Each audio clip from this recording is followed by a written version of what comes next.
Ah, mas que o mundo é injusto. É injusto mesmo. Ah, mas quem faz errado parece que chega mais rápido. E chega mesmo. Ah, mas quem não é fiel parece que é mais feliz. Parece mesmo. Nesse mundo tudo só parece. Mas quem quebra princípio não permanece.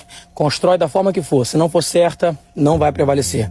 Então para de se comparar aos outros. Ah, mas que não sei o que. Não tem desculpa. Você não tá competindo com ninguém. Não. Você não tá numa corrida contra ninguém. Se você de hoje é melhor que você de ontem, tu já ganhou a parada. Ah, vai reclamar? Vai ficar perdendo tempo murando, colocando pra fora a palavra negativa? Então nem entra nessa conversa. Porque aqui, só pra galera que quer se tornar melhor. Quer se tornar uma pessoa mais sensacional. Usa a injustiça que o mundo tá fazendo. Usa as pancadas que tá levando. Tudo de errado que tá dando. Usa isso. Transforma energia boa. E faz alguma coisa que vai ocupar a tua mente pra você evoluir. Não tem segredo. O mundo é injusto?